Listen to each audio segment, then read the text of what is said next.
Good morning and welcome to All Things Marcellus with me, Attorney Doug Clark of the Clark Law Firm. I am located at 1563 Main Street in Peckville, Pennsylvania, and I am right here with you each and every week at this time on this station to bring you, the landowner, the information you need regarding natural gas development here in Pennsylvania. And of course, and as always, I, Doug Clark, the Clark Law Firm, does not, have not, and will not represent oil and gas companies or pipeline companies. Never will, never have, never have, never will. And I tell you, each and every week, I don't need to be more committed to that position. I don't because it's guaranteed. I'm telling you, I am guaranteeing you that. I don't care. But each and every week, I get example after example after example of why I could never do that. Now, again, it's just my opinion. This is just me. But I can't do it because we need people. We need people who care, who are committed, who are willing to fight and go to bat for the landowner, the gas right owner, the property owner. We need more of that. We need more of that. And I'll tell you this. I got to be honest, coming into the show today, I was a little tired. I was tired. And I said, well, I even thought about running a rerun today. But something happened. And what it was, so I say during the week, I take notes and I write down some things and I email myself notes for ideas for the week's show, the weekend's show. And so this week, one of the things was a lease, and this one's actually from Chevron. But again, you can pick different companies. There's a lot of similarities. But I decided this morning, as I was contemplating whether to do the show, I looked at what I wrote to myself last as a good idea for the radio show. Then I went to the lease itself, and I started reading the lease. And although I was very tired, I have to say, that changed. And I became more energetic, and of course, as you may sometimes tell, I started to get a little fired up as well, because this is outrageous to me. This is flat out outrageous to me, and I'm going to explain it. And I really believe that every single person listening now will agree with my opinion. Now, maybe not. But with all honesty, and I'm going to tell you, I'm always giving you all honesty, so I know you don't like to say that, but sometimes you say it to emphasize a point. So this is the point that I want to emphasize right at this moment. I truly believe that anyone who understands what they're doing, who works for a gas company, whether it's directly or as a landman, if they were to tell the truth, I believe would agree with what I'm about to talk about here today. And so I'm going to just jump right into what has me in this particular day. And look, there's a lot of different things on every given day or any given day. But right now, today, what really has me out of my mind is that in general statement, companies continue. They are giving people, listen, my opinion, JKLM, Eclipse, Chevron. I can go on and on. I really can, but in my opinion, these are some bad lease forms. And if you're getting presented with one of these lease forms, you really need to do a review and consultation. I'm not going to go down that path too far, but I'm just going to say keep listening. You'll get my number. You want to learn more about that, we'll do it. But I want to get to substance because this is driving me crazy. Again, let's have fun. I'm going to call this is going to be all my opinion, a highly opinionated show. This is all my opinion. All my opinion. So here it is. I, like many other people out there, believe that gas companies may use what we would call opinion shady tactics. They would say no, of course, but and some people will say this, would say that gas companies will steal from people with the idea of not being sued, and then therefore they're able to calculate royalties, let's say, in a more favorable way than maybe they should to their advantage. So again, now look, I'm not making any direct allegation of criminality, Okay. But what I want to say is there's a big school out there of people who think, okay, gas companies are cheating me on my natural gas royalty payments. And of course, there are lawsuits, many, many lawsuits have been filed throughout the country that are either resolved by settlement or through actual trial. And landowners have been successful to say that companies have shortchanged them or cheated them on their royalties. That's occurred. Settlements occur. Look, I mean, settlements are occurring all the time on these royalty payments. So generally speaking, you settle a case, generally speaking, because you have liability, such as you weren't paying royalty payments properly. So companies don't want to do that. They want to maximize the royalty proceeds for them and minimize your royalty proceeds. That's, well, I guess it's okay, but the point is we need to know about that and defend against it. And the problem is that these modern leases are in many, many ways getting worse than what we had before. I'm talking these modern leases can be worse than leases in 2005, 2001. And you know something too. When a company writes to you or wants to modify or amend or change the lease that you already have, once again, do you think that is because they're nice and they want to help you? They want to change your existing lease for whatever reason, royalty, whatever the reason is. Is there any part of you who thinks that that request is occurring because they're trying to be nice and they only want to benefit you? If there is a part of you who thinks that, I don't know if I can help you. But I'm sure that most of our listeners here don't feel that way, thankfully. So if you're listening to the show, I imagine you don't feel that way. But I want to give you an example. I want to give you an example of just how a company could, let's say, potentially cheat you or manipulate your gas lease to their benefit and leave you essentially with nothing to do about it. No remedy. How do you take care of it?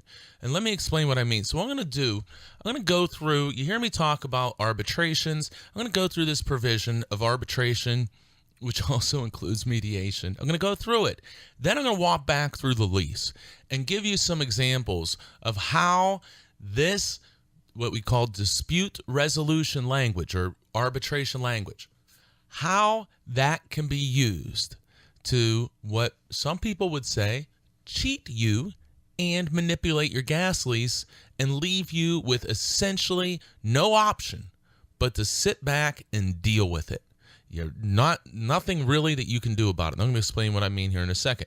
You're listening to All Things Marcellus with me, Attorney Doug Clark of the Clark Law Firm. Join me each and every week at this time on this station. You can always call the office for representation information, 570-307-0702. So let me set the stage. You have a complaint or an issue with a gas company and you want to do something about it. Say you give a great lawyer a call. Maybe you call my office. But, you call, and the first thing we're going to look at is we're going to see if you have an issue, and then we're going to see, okay, well, what can we do about it? And what we're going to really focus on initially is, do you have a mandatory arbitration provision that means you'd have to, with any dispute about your lease or pipeline agreement, go into an arbitration proceeding, or can you go directly into court? If you get one thing out of today's show, please get this. Please get this. As a general rule, not specific advice, but as a very strong general rule, arbitration provisions are extremely bad for you, the landowner. Say again, arbitration provisions are extremely bad for you, the property owner, landowner, and oil and gas right owner. General statement. Very rarely do I feel that an arbitration provision is beneficial. And let's talk about why. And again, if it's good for you, the company wouldn't be putting it into the agreement. I assure you of that.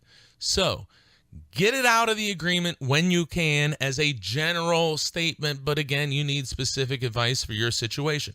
Let me get into what I'm talking about. And man, does this get me fired up. This is the biggest obstacle that I think that I've ever seen to try to go after a gas company. So the idea, let's just pretend we'll say, okay, gas company's cheating you, they're breaching your contract, and you want to do something about it.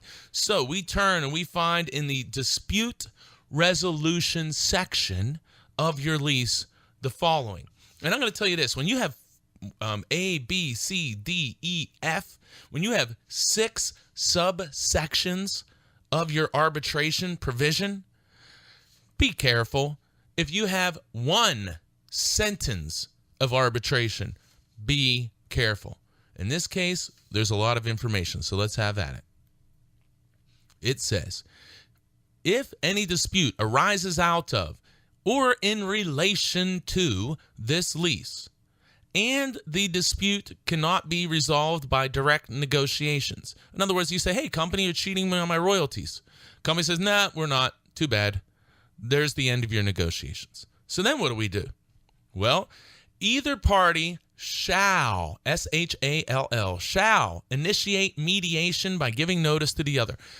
In law, the word shall is a mandatory term, meaning it must happen. Not may, but shall. So step 1, hey, gas company, you're cheating me on royalties. You're selling the gas to yourself. You're using a deflated price. You're paying me less royalties, and this is taking at least 30% to 50% from my lease value. And if I have hundreds of acres, you're literally cheating me out of hundreds of thousands of dollars, in my opinion, and I want to do something about it. Well, company says, we disagree. Go ahead and do something about it. Now, you have to go to mediation, which means, let's read a little more. So if the dispute is not resolved in mediation within 60 days from the date of notice of mediation, either party must initiate binding arbitration. So let me explain. So step 1, you have to go to mediation. You have to hire a mediator. Many times the mediators are ex-judges or lawyers who have experience in the field, and they tend to be very expensive for mediation services. So step 1, you have to go to mediation, and you're going to have to pay your attorneys, and you're going to have to pay the mediator, and it's going to be very expensive. Oh, and by the way, whatever the mediator says, the truth is, it doesn't matter. If the mediator says, boy, landowner, the company is cheating the heck out of you. You are totally right. This is the most egregious thing I've ever seen. You couldn't be more right. This is amazing how right you are. So I find for you 100%, and I say the gas company owes you 2% of royalties that they were cheating you. Again, this is my example. So it's perfect. Gas company says, meh, we disagree. So what does that mediator's finding, ruling, statements, opinion mean? Literally nothing. So now you've spent at least 2 months. You spent lawyer fees. You spent mediator fees. You had a great decision or opinion in your favor. And what happens with that? Nothing. Wasted money. So that, ladies and gentlemen, is an obstacle, a major obstacle in front of you to bring a claim against the company. You have to first jump through this mediation hoop, which is really designed. And I'd love to talk to these guys. But the truth is, listen, this is not a secret. This mandatory mediation is not for you. It is to bleed money from you to prevent you from attacking, challenging, taking on the company. It is a major hurdle, in my opinion, to simply bleed money from you so you don't sue them, regardless of how good your claim may be. Now, again, that's my opinion, but boy, I have a real strong opinion of it. And why in the world would you need to go to mediation on every single issue that you may have on the lease other than to create a huge financial hurdle and obstacle for you to go through before you even get to arbitration? So this in and of itself, to me, is outrageous. But as often the case, we're only just starting. This is dispute resolution. We've covered 2 sentences, and I haven't even got to the arbitration, which has 6 subsections. So again, you have to go to mediation, which is non-binding. So just break out the pocketbook, break out your checkbook, write a check to get through it, because if the company doesn't like it, what the mediator says, it doesn't matter. It doesn't matter. So they have put a practical obstacle of saying, we're going to make you spend a bunch of money before you even get to arbitration, before you even get there. Oh, and by the way, so the company says, oh, well, this is good. Yeah, because we can maybe work it out. Well, here's the deal. You can always agree voluntarily later on to mediation.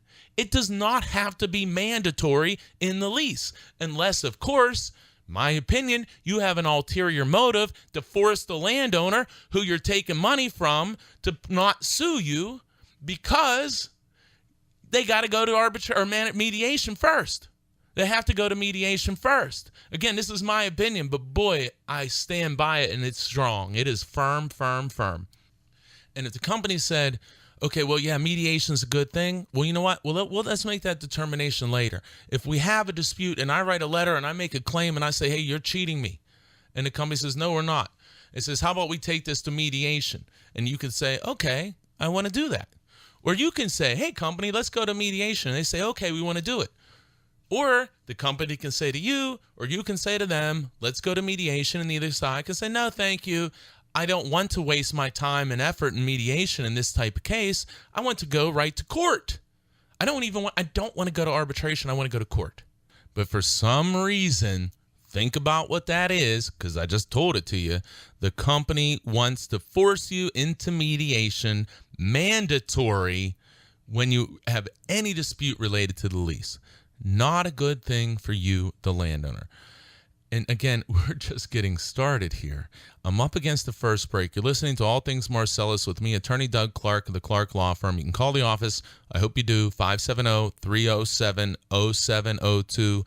Learn about reviews, consultations, multi-unit well consents. I can't say it enough. If you got one of those, I really encourage you. Give us a call, 570-307-0702, and any other representation.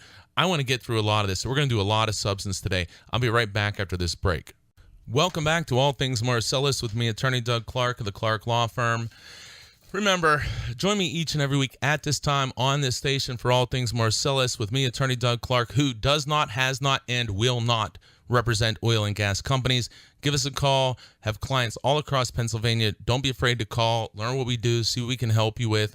Reviews, consultations, you're presented with any document, amendment, modification of your gas leases, any documents, put the pen down, pick up the phone, give us a call, 570-307-0702. I promise you I want to help you. So let me get back to this, and I'm sorry, I am getting fired up. Okay, so here we go. Continuing on with this dispute resolution, if you're just joining us, you have a claim against the gas company. You feel that the gas company is cheating you, shortchanging you in royalties. We'll just use that for an example. So we then look at the lease. You have to first go to mediation, which is totally outrageous. Don't ever agree to it if you can avoid agreeing to it. You can always agree to go to mediation later. Why in the world do you need to put it into the lease now? Well, my opinion is because the company knows it is a massive deterrent, obstacle, hurdle for you as the landowner to sue them, because the first thing you need to do is dump a bunch of money on lawyers and mediator and proceedings, travel expenses, and all of those other things before you can even go on to, in this case, go into arbitration, which I'm going to get to here in a second. Don't agree to it if you can avoid it. You can always do it later. It's outrageous. Again, Chevron lease. So watch for it with other companies. They're not the only ones. Okay, so goes on then. So once you go through this bogus, in my opinion, mediation, again, mediation can work. I'm not just saying mediation is bad. I'm saying it shouldn't be in a gas lease as a first step when you don't even know what the issue is going to be, because most likely it's just there to bleed you of money and stop you from suing. You say, whatever, you're this landowner guy, you're crazy guy. No. Let's go on. So it goes on. It says, if the dispute is not resolved in mediation within 60 days, then either party must initiate binding arbitration. All claims must be brought through a party's individual capacity and not as a plaintiff or a class member in any purported class or representative proceeding. And there shall be no right or authority for any disputes to be arbitrated on a class action basis. Here's the deal, ladies and gentlemen. Here's the deal. My opinion. If you cheat, let's go abstract. You cheat every single person who has a gas lease in the state of $10,000 each year. You do that for every single gas lease in the state. And then you say also, in that, the way you're doing it, you as a company cannot be sued by the landowner in court. You have to first go to mediation and then go to arbitration. Then if you go to arbitration, you can't sue as a class on behalf of everybody. You have to go as an individual. So you now have a $10,000 per year loss. In 10 years, that would be $100,000. $10,000 a year, 10 years is $100,000. But I'm going to tell you, you're not going to find, I'll bet you, most likely, you're not going to find any lawyer that's going to want to take your case. Because you first have to go to mediation where there's going to be these expenses and costs. Then you have to go to arbitration, and you have to do it as an individual basis. Then you're going to have to pay at least one and maybe 1.5 because you have to split the fees of a third arbitrator, and you have to pay all of those fees. So by the time you're done with this proceeding, if you win everything, and again, we're saying they're stealing $10,000 a year from you, your money's gone. You're not going to get anything. You might have won, but you have so many fees, costs, and expenses that what are you really going to make? And you can only bring the action on your own. And let's say that your neighbor is in the same exact situation. And you go first. You filed your case, and the next year they file their case. You filed your case. You won. You went through this process, and you won. Neighbor, you say, hey, neighbor, I went through this. I won. You need to take care of this. This is garbage. So neighbor then says, hey, great, I'm going to go through this, and I go through it too. And the neighbor goes, and the neighbor loses. So, well, how does that work? We have the exact same scenario. I won, neighbor lost. Well, here's how it works. Arbitration rulings don't set precedent for other cases. So, as a company, you divide all the cases up, and you know that these individuals are not going to individually sue you because it's not cost effective. And even if they do, if 10,000 people sue you, you may win 5,000 cases and lose 5,000. So you just made out drastically by, again, example, hypothetical, cheating every landowner in the state by $10,000. So you say in your agreement, they're not even hiding it. They're saying you have to go to mediation, which is going to be costly and expensive. Then you have to go to arbitration, costly and expensive. Then you can't sue as more than one person in arbitration. And because you're in arbitration, if you win, it doesn't set precedent where that decision can be used in other cases by other landowners. Doesn't work. Can't do it. So they say stay out of court.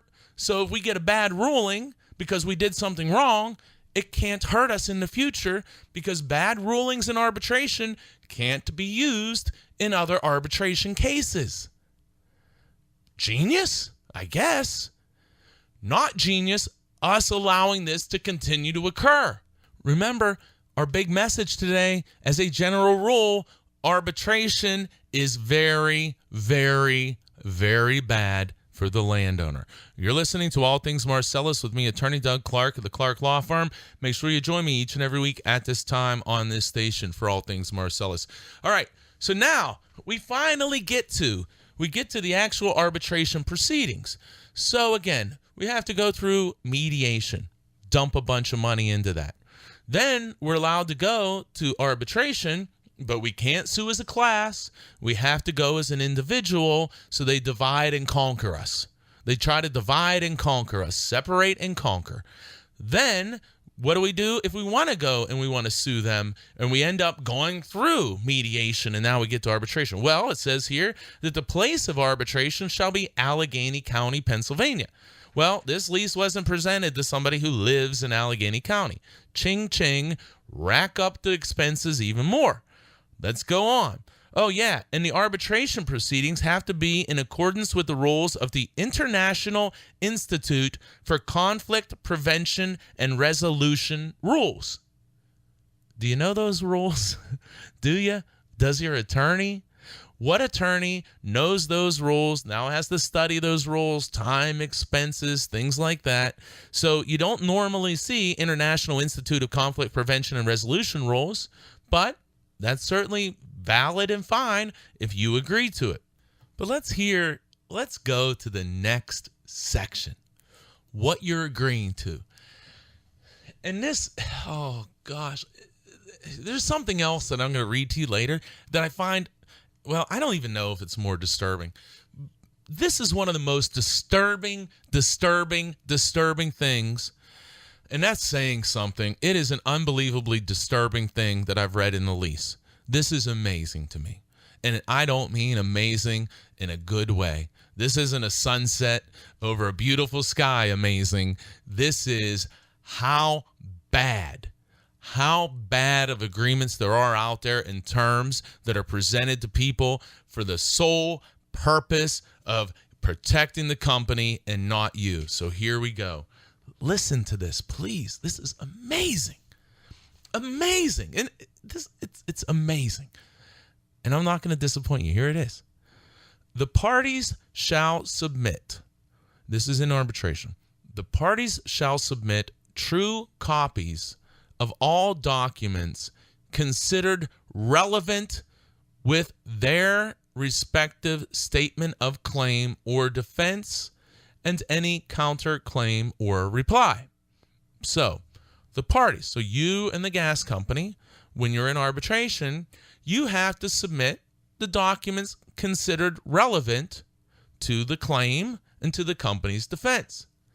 Listen to this next sentence. Neither party may compel the other party to produce additional documents. Neither party may compel the other party to produce additional documents. Once again, you're in arbitration. You pick the documents you think are relevant. The company decides what they want to turn over. And you cannot compel the company to produce any other documents. So the company may have a document which is unbelievably beneficial to you, or many documents, and they don't provide them or they don't submit them, and there ain't a dang thing you can do about getting those documents under the terms of this lease. Neither party may compel the other party to produce additional documents. That is unbelievable. The maximum number of witnesses each party may call to give evidence. I'm sorry. This is unreal. The maximum number of witnesses each party may call to give evidence is 3 witnesses of fact and 1 expert witness. How in the world can you agree?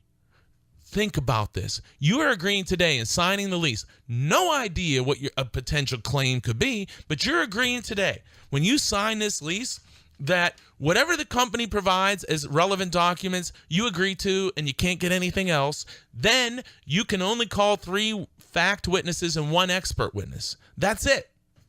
No matter what your claim is, that's all you can do. Why would you agree to that? Why would you agree to that? And I'm going to tell you, I don't know any answer to that.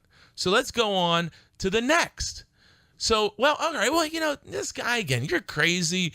I can still go to arbitration, get a great victory. The company really acted wrong. They were so egregious. They acted in bad faith. It was so bad. I'm not even worried. I can prevail. Well, let's go to the next one. The arbitrator or arbitrators does not have the power to award, nor shall the arbitrator award any punitive, meaning punishment, punitive, indirect, or consequential damages. So, here you go, guys. There's the cap. Now, they have put a cap on their liability. They've put a cap on their liability. So let's summarize this. You first have to go to mediation. Time, money, effort. Money. Then you have to go to arbitration in a county where you don't even live, where the property's not even located. Then You have to follow the International Institute for Conflict Prevention and Resolution rules. That's going to be something. I doubt you know what those are. Then you have to rely on the company to present the documents that are relevant. And if you think other documents are relevant that they have in their possession, too bad. Because neither party may compel the other party to produce additional documents. You can't say, hey, wait a second, you have this other document about affiliated sales, and I want to see it, and you need to turn it over. Well, hey, look at paragraph 5, section 5.2, subsection C, wherein it states neither party may compel the other party to produce additional documents. Well, what are you going to do? But then it goes on, also again, says that you may only then, so here you go, you can't get any other documents other than what the company wants you to have. Think about that. You get no other documents other than what the company wants to present. That's what you get. Oh, well, how worse can it get? Well, you can only present 3 fact witnesses and 1 expert witness. So if you have areas where you need 2 expert witnesses, too bad. You can't do it. Only says 1. Then the company has acted so wrong. They cheated you. You've shown that they cheated you, and they should be punished. They cheated you. They lied. They committed fraud. They acted in bad faith, whatever the case may be. And you've proven it. You've proven it. But what can you do? No, you can't get punitive damages. You can't get indirect or consequential damages. So you're limited in damages that you can get. You're limited in damages.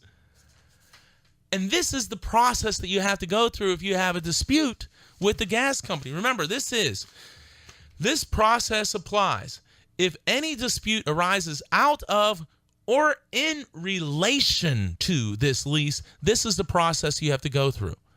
And here's the deal. From a practical standpoint, who's going to do this? Virtually nobody. Oh, and by the way, you have to go by yourself. You can't bring a class action. You can't participate as a class member. You can't participate as a plaintiff or a class member. This is terrible. And it's designed perfectly to prevent you from suing them. And many people may say, hey, you're cheating me, but I can't sue you because these obstacles are so great, there's not a dang thing I can really do about it. Because if I sue you, I'll end up losing money, even if I win 100%. If I win everything, I can end up losing money in a lawsuit. That's why I say it's outrageous. And isn't the deal, oh, we want to be your buddies, we're partners. You know what? A partner doesn't do that to their partner. No, they don't. Partners don't do that to each other. No, they treat each other fairly. Maybe I'm naive. I want to be treated fairly. And I'm going to tell you this, I'm going to treat you fairly. Don't tell me how we're partners and how we're friends and how you're going to make me rich and give me a document that prevents me from all practical standpoints from ever challenging you in the future. Because if you are going to act appropriately and you are going to act correctly and you are not going to do something that could result in punitive damages, why require it in the agreement? If you're not concerned that you may act in a way that exposes you to punitive damages, why would you put that in the agreement? Why? Punitive damages aren't awarded for fun.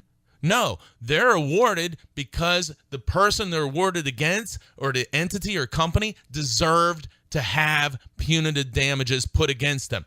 But this says can't do it. When you present your 3 fact witnesses, when you're only allowed 1 expert witness, and you have to rely on whatever documents the other side provides, and you can't compel them to give you any more documents, you can't go as a class action, and you can't participate as a class member. So essentially, sit back and deal with what we're going to do. Oh, and by the way, we're really, really good. Well, if you're so good, take this out because this is garbage. This is something that's done by somebody or some entity that thinks they may cheat. What are you afraid of? What are you afraid of? If you don't do anything wrong and you treat people fairly, what are you afraid of? Ask the company that question. What are you afraid of? As you sit there as a 20-acre, 30-acre, 40, 50, 100, whatever. Have you ever sued? Do you, as a landowner, have a history of suing people? I bet you don't. It's not like you're sitting there, have your fingers ringing and saying, oh, I can't wait to sue these guys. No, that's crazy. The only way you're ever going to sue is if you feel you're being cheated and cheated poorly or cheated badly is probably the only way most people are ever going to sue. But they're saying, hey, we can cheat you horrifically to the point where we should be punished for our behavior. But you've agreed that you have to go through all this different process, and even if we did act in bad faith, if we should have punitive damages awarded against us, you can't do it. You can't do it. Why do this if you're not going to cheat someone? Now, look, the answer would probably be, well, we just want to stop these lawsuits. I'm telling you, it's not right. It's not right. It's not fair.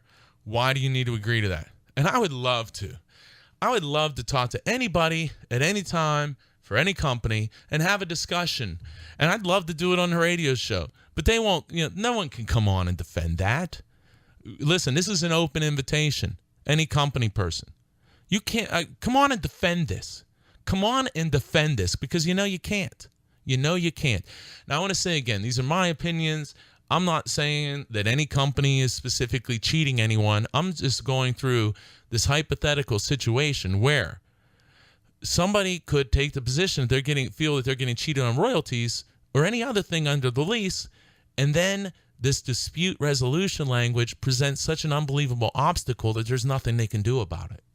So I'm not saying that this company is specifically cheating. I'm asking questions. Why? Why would this information, why would these terms and provisions need to be there? What does it do for you? Do all we can to take it out. I'm way over here in the second segment. You're listening to All Things Marcellus with me, Attorney Doug Clark of the Clark Law Firm. Make sure you join me each and every week at this time on this station for All Things Marcellus.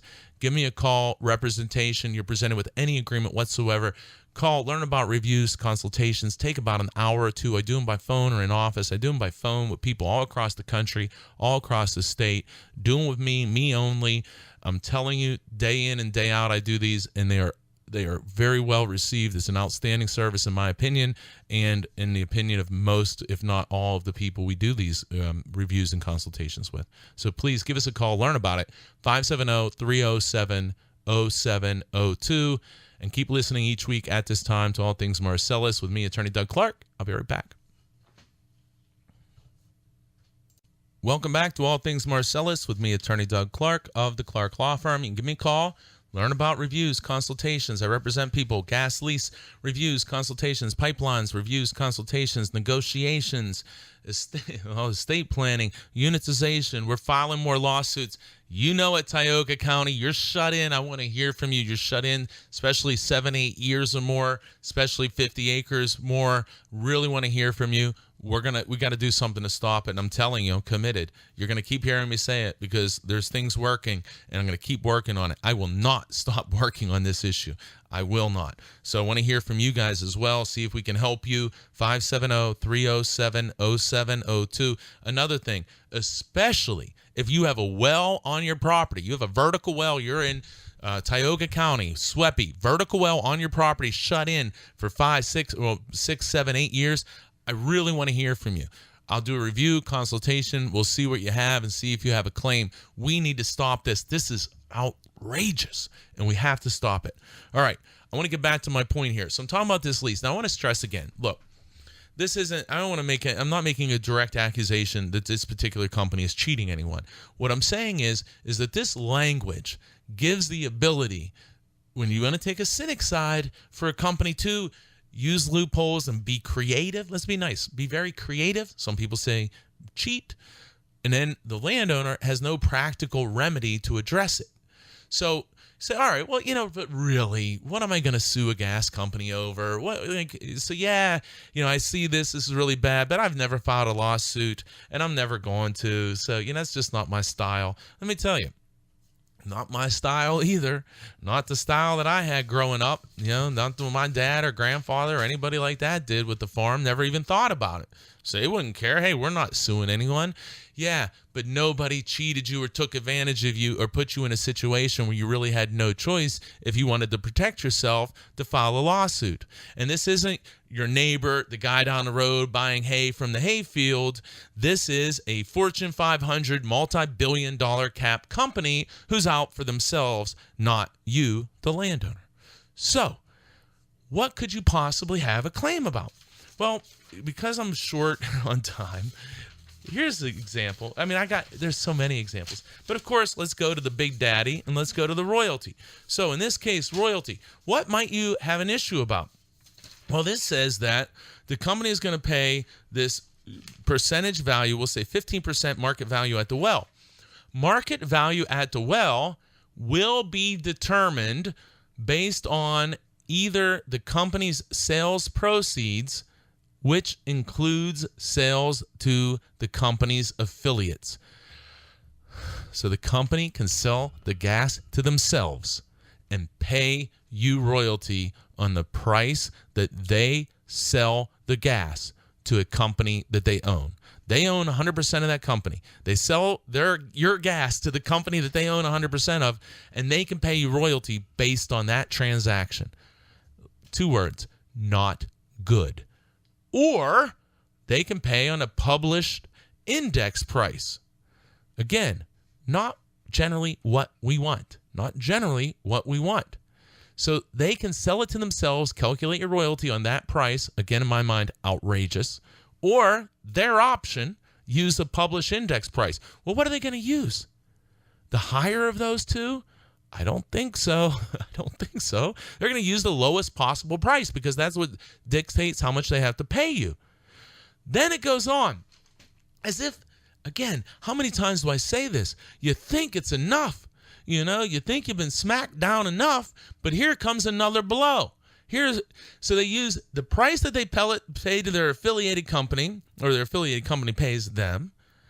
They use a published index price, or the lesser of those two, whatever they choose. Then they get to subtract your pro rata share of post-production costs. So you get the cost that the company sells the gas to themselves at, or a published index price, the lower of the two at the company's option. Then they get to take post-production cost deductions, which include the cost to gather, compress, dehydrate, treat, process, separate, or fractionate the least substances, so the oil and gas. Oh, and by the way, here's another great provision. Hold on your hats for this one. Hold on to your hats because you're going to be blown away. You're going to get this great benefit here. So again, who says the companies don't do anything for you here? Here's the next one.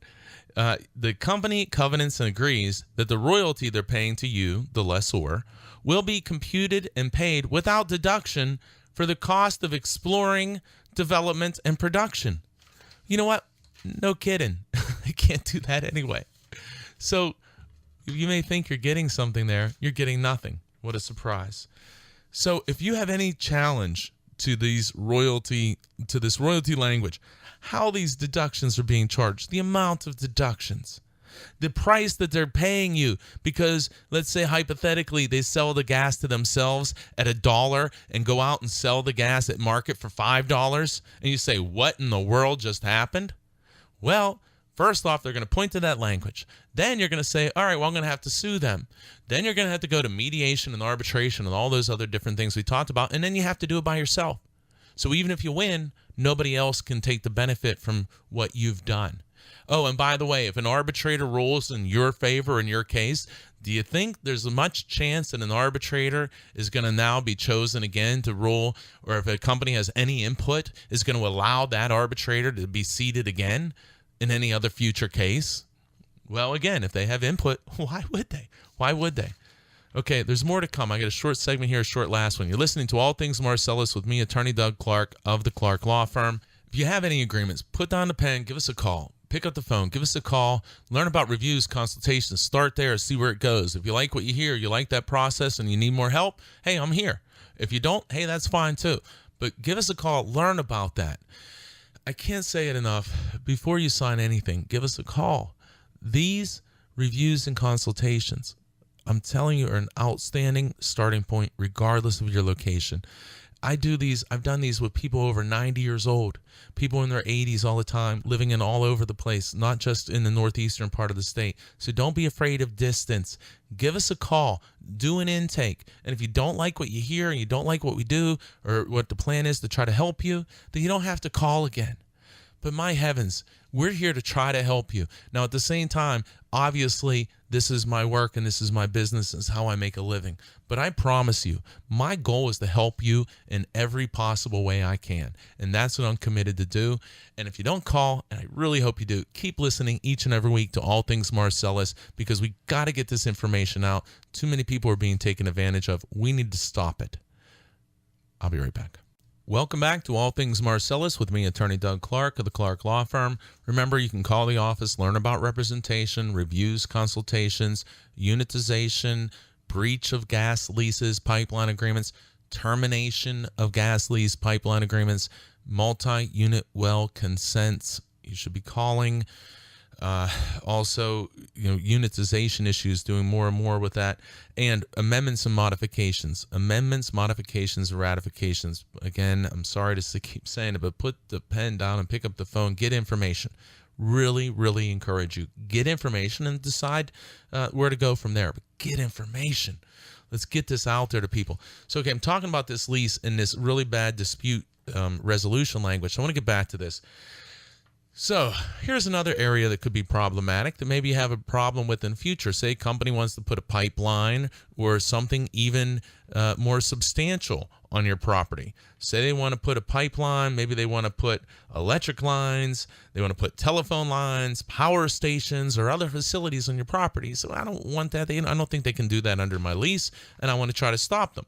Well, here's what the lease says, that the company has the ability to construct, this is in part, construct and use roadways, pipelines, tanks, water pipelines, pits, electric and telephone lines, power stations, and other facilities, and to place equipment deemed necessary by the company to explore, discover, produce, store, treat, and transport leased substances, meaning oil and gas, and water produced from the leased premises, meaning your property, or from other lands that share central facilities and are jointly operated with the leased premises for gathering, treating, compression, and water disposal.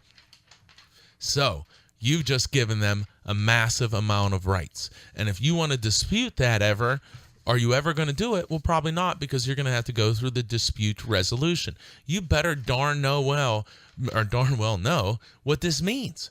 You better know what it means. And that's, again, why reviews, consultations, we talk about it. And I'm not just saying that as, call me for that reason. I'm saying you need to understand, whether you call me or call someone, you need to understand what these documents mean.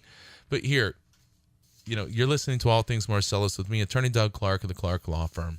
Join me each and every week at this time on this station. I needed to say that to try to calm down before I read the next part. So let's finish off this lease here by talking about the last paragraph in the lease called management approval. It says that, now please listen closely to this language. Listen closely to this language. Management approval. Lessor understands and agrees, so you, as the landowner, understand and agree that the company is not obligated to pay the bonus payment to you, the landowner, until this lease has been reviewed and approved by the company's management. Well, okay, that maybe that's reasonable. That usually happens. Well, again, we can't stop reading after the first sentence. The next sentence says, management approval will occur on the earlier of the date on which the Department of Environmental Protection, so the DEP. So management approval will occur on the earlier of the date on which the DEP issues issues the company a permit to drill a well on your property or lands pooled with your property. So that's one of the two things. They don't need to pay you They don't. One of the two criteria of paying you is after you sign the lease. One of the criteria in this lease, there ain't no way about them reading from this lease. One of the criteria is that management approval will occur potentially on the date in which the DEP actually issues a permit to drill. Well, when is that going to be? Or the date in which the company mails the lease bonus to you.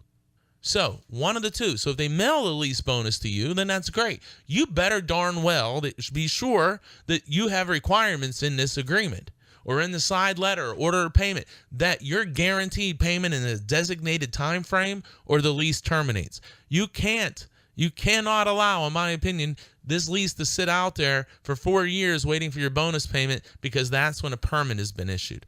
Again, I'm not saying that's going to occur. I'm saying you need to make sure that that never does occur. And why is that in there? Why is that in there? Well, again, it surely isn't there to benefit you. It surely isn't there to benefit you. I've only touched on some of the most important issues and problems in this lease, and in the event that you feel that you have been cheated, that you have been wronged, that your lease has been breached, to explain what you have to do. So if you think your lease ended, if you think that you are unitized in bad faith, if you think the company should release you, that you've been held and shut in too long and they haven't been producing, you have to go to mediation, then to arbitration. You can't go as a class. It is going to be very, very expensive, and very, very few people are ever going to do it. So if you're given this type of arbitration language or any arbitration language as a general rule, not specific advice for anyone, and the show is my opinions, try to get away from it. Try to get away from it. Companies are afraid of class actions. Why? Because it is a way for the little guy to get together to stop, in their minds, being cheated or being wronged. And they don't want all these smaller claims to be grouped together because they know if you can't group them together, for the most part, they're never going to be brought. So it's a really, really powerful tool. A really powerful tool. And I come back to, if you are my partner and you want to be fair and we're in this together, why? Why would you put all of these hurdles and huge financial expenses in front of me to just try to get a fair ruling as to how my gas lease should be interpreted and how I should be paid? What are you afraid of? Why are you afraid to go into court? If you've done nothing wrong, why are you afraid to go into court? If you've done nothing wrong, why do you need to stop me from being able to proceed as a class representative or even a class member? If you've done nothing wrong and you're not afraid of doing anything wrong, you're going to treat people fairly, why do you need to say that punitive damages, which are designed to punish somebody who's acted egregiously, reserved for more extreme cases, why do you need to say that that can't apply to you? Do you plan on doing that? Do you plan on acting so egregiously that you need to be punished for your bad behavior? And so that's why you need to protect yourself? Punitive damages just aren't handed out. They're only reserved for the rarest of cases of very bad actions. Why do you need to limit that? Why? Think about that. All right, I'm up against it. Listen, there's a lot of information in today's show. A lot of didn't do much of what we do, but I want to say again, reviews, consultations, shut-in, Tioga County. Want to hear from you guys. Multi-unit well consents. Want to hear from you. Don't be afraid to call. As always, put down the pen, pick up the phone. Remember that the landman works for the gas company and not you, the landowner. Give us a call, 570-307-0702, and keep joining me each week at this time for All Things Marcellus. Shows up on the websites, pagasleaseattorney.com, pipelineattorney.com. Just like to try to say that fast. Have a great, great week, everyone.